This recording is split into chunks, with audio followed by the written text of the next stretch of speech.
हमारे साथ अब मेरा असद शेरखान के मोहम्मद इमरान जुड़ रहे हैं। मोहम्मद नमस्कार। और जिस तरह की मूवमेंट हमने यहाँ पर क्रूड में आते हुए देखी है, वेल मार्केट्स पर एंटिसिपेटिंग कि कुछ डिक्लाइन देखने को मिलेगा, लेकिन 6-7% जैसे कल कच्चा तेल गिरता रहा, थोड़ा सा डिस्टर्बिंग था स्क्रीन्स पे देखना।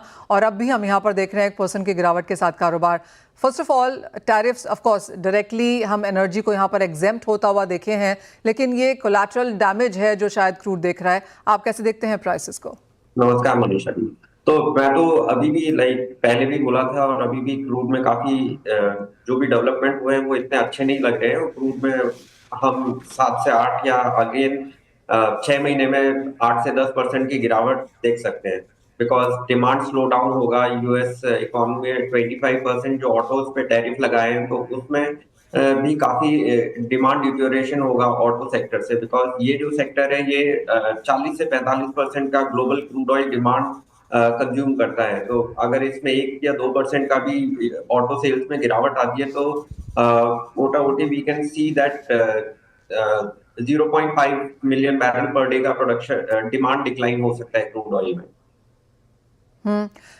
एक डायरेक्ट इम्पैक्ट इंडियन मार्केट्स में इसका कैसे देखते हैं आप आता हुआ? ऑफ कोर्स यूएस पे तो एक बड़ा इम्पैक्ट है ही, जो शायद हम स्पिल ओवर ग्लोबल मार्केट्स में देखेंगे।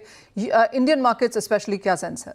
अगर इंडियन मार्केट में भी हमें नेक्स्ट जो सपोर्ट 5300 के लेवल पे दिख रहा है, और बिकॉज एशियन इकोनॉमीज भी काफी इम्पैक्ट होंगी टैरिफ से, तो उसका इम्पैक्ट एशियन इकोनॉमीज की डिमांड पे भी पड़ेगा। तो एमसीएक्स पे भाव पांच नेक्स्ट जो लेवल है, या अगर मीडियम टर्म की बात करें, शॉर्ट टर्म मीडियम टर्म में, तो 5300 के लेवल तक प्राइसेस आ सकती हैं। इमरान, साथ ही साथ ओपेक एनालाइज की जो मीटिंग हुई है वहाँ पर हमने एक इंक्रीज इन प्रोडक्शन वहाँ पर आता हुआ देखा है, 3 times मोर देन जो स्ट्रीट एंटिसिपेट कर रहा था। उसका क्या जस्टिफिकेशन देखते हैं, और क्या आपको लगता है कि 5 मई की जो मीटिंग होगी, क्या जून के लिए उस तरह के नंबर्स आएंगे कि अब या वो अंडर रिव्यू होगा? तो ऑलरेडी अगर अभी आप मार्च के मंथ, जो कि अभी तक नंबर नहीं आए, बट पहले 15 दिन के मार्च के नंबर में ये पता लगा था कि कजाकिस्तान ने ओवर प्रोड्यूस करा है। ऑल्दो बाकी के 7-8 नेशंस ने कंपनसेट करने की बात करी थी, जिसमें मेजरली इराक और कजाकिस्तान से एक्सपेक्टेड था, बट ये नेशन जो है वो कंटिन्यूली ओवर प्रोड्यूस कर रहे हैं। तो गोइंग फॉरवर्ड बिल्कुल भी नहीं लगता है कि कहीं से भी क्रूड में या प्रोडक्शन कम होगा।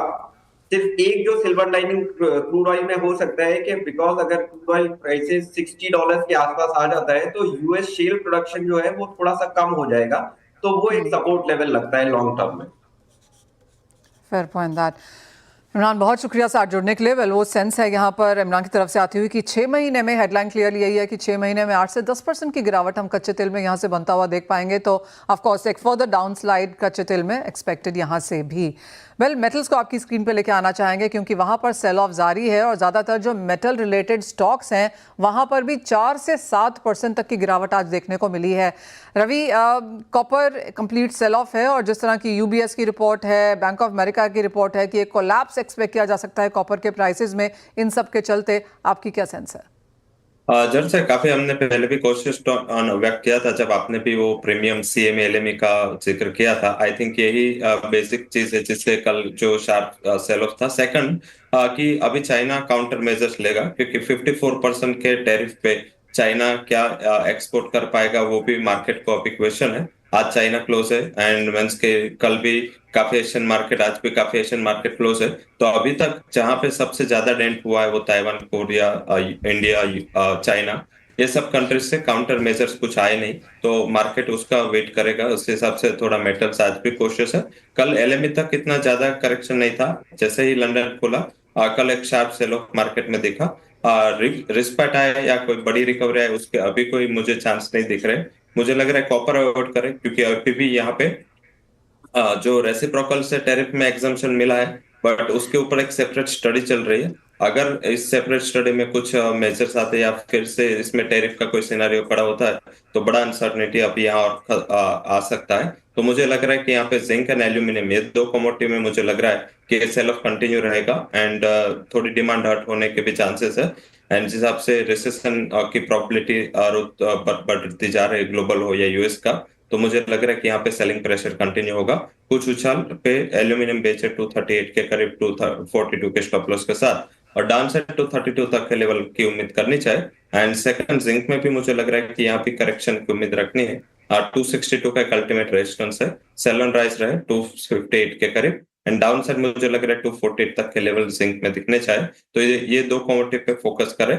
यहाँ पे मुझे लग रहा है कि ये सेलिंग प्रेशर और आज इवनिंग में भी कंटिन्यू हो सकता है। और अदर असेट क्लास का जो सेलिंग है या इकोनॉमी का पर्सपेक्टिव है वो मुझे लग रहा है कि शॉर्ट टर्म में मेटल्स को नीचे रह सकता है। नेक्स्ट वीक चाइना ओपन होगा मंडे को, उस टाइम देखना है कि वो क्या काउंटर मेजर्स ले रहा है। उसके पहले थोड़ी नर्वसनेस यहाँ पे एक्सटेंड हो सकती है। वेल एब्सोल्युटली, अगर हम वीक ऑन वीक यहाँ पर मेटल के प्राइसेस देखें तो कॉपर करीबन 7% गिर चुका है, एल्यूमिनियम में 6% की गिरावट है, जिंक भी यहाँ पर 5.5% की गिरावट के साथ कारोबार करता हुआ, और वो मंथली नंबर्स आपकी स्क्रीन पर भी हैं जहाँ पर भी यहाँ पर लगातार गिरावट देखने को मिल ही रही है। वेल 8% की गिरावट पिछले एक महीने में यहाँ पर एल्यूमिनियम पर दर्ज हुई है, और कॉपर को अगर देखें तो यहाँ पर भी खासी गिरावट के साथ कारोबार। रवि, चांदी कैसे देखते हैं, क्योंकि एक कंप्लीट कॉलैप्स हमने यहाँ पर कल ओवरनाइट मार्केट्स में आता हुआ देखा। चांदी 3-4 यहाँ रुकेगी, 6-7% तक भी एक बार यहाँ पर फिसली है, और आज कोई रिस्पाइट है ऐसा नहीं लगता। जर से यहाँ भी सेम सीएमई का ही थोड़ा प्रेशर आया, क्योंकि काफी बड़ी इन्वेंट्री एंड काफी बड़ी स्टॉक है वो सिल्वर पे भी आई थी। हालांकि कोई इन्वेंट्री या ड्यूटी रेसिप्रोकल का अनाउंसमेंट नहीं आया, तो सिल्वर क्योंकि बुलियन को एग्जाम किया गया, तो आई थिंक इस हिसाब से कल एक शार्प सेल ऑफ वहां पे देखा गया। साथ में एक इंडस्ट्रियल कमोडिटी भी है, 60% के करीब इंडस्ट्रियल यूसेज है, 40% उसका इन्वेस्टमेंट एंड उसका ज्वेलरी में यूज है। तो मुझे लग रहा है कि इस हिसाब से कल जो इकोनॉमिक पर्सपेक्टिव खराब हुआ वो एक थोड़ा नेगेटिव था। सेकंड कि चाइना वर्ल्ड का सबसे बड़ा इंडस्ट्रियल कंज्यूमर है सिल्वर का, तो अगर वहां पे इकोनॉमिक इश्यू है तो वहां पे भी एक सेलिंग प्रेशर इस हिसाब से आया था। और तीसरा कि जो चाइना सिल्वर वाली जो भी चीज है या हाईटेक जो भी चीज है जो एक्सपोर्ट करता है यूएस को एक्सपोर्ट करता है, तो इस हिसाब से भी दोनों के बिटवीन जो टैरिफ वॉर की एक सिचुएशन खड़ी होगी, तो इसका भी मार्केट थोड़ा नेगेटिव इम्पैक्ट देख रहा है। हालांकि मुझे लग रहा है कि वैसे ओवरसोल्ड है, काफी बड़ा करेक्शन आ चुका है। 7-8% का करेक्शन इतनी असेट क्लास में कम नहीं मानना चाहिए मेरे हिसाब से। यहाँ पे नेक्स्ट वीक में शायद आपको ट्यूसडे या वेंसडे ऑनवर्ड आपको रिकवरी आती हुई दिखे।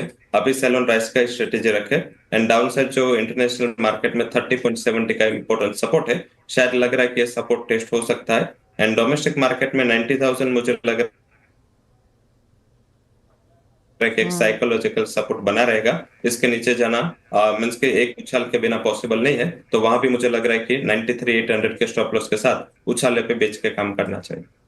ऑल राइट, तो यानी कि बाजार ऐसे बन चुके हैं कि यहाँ पर बाइंग रिकमेंडेशंस इतनी बड़ी गिरावट के बाद भी फिलहाल आती हुई नजर नहीं आ रही हैं। आज के बाजारों में भी सेल ऑन राइज की ही रैली अपनानी होगी। अगले हफ्ते शायद कुछ बाइंग अपॉर्चुनिटीज मिलेंगी, लेकिन तब तक बाजार से या तो दूर रहें या फिर बेच के काम करें। और आपको फिर से याद दिला दें कि यूएस का नॉन फार्म पेरोल डेटा है आज शाम को, और एक बड़ा रिएक्शन शायद उस नंबर पर भी हम आता हुआ देखेंगे। रवि, बहुत शुक्रिया एज ऑलवेज साथ जुड़ने के लिए और वो स्ट्रैटेजीज भी शेयर करने के लिए। एक ब्रेक का समय है, हम लेकर आएंगे पूरा फोकस इक्विटी मार्केट्स पर।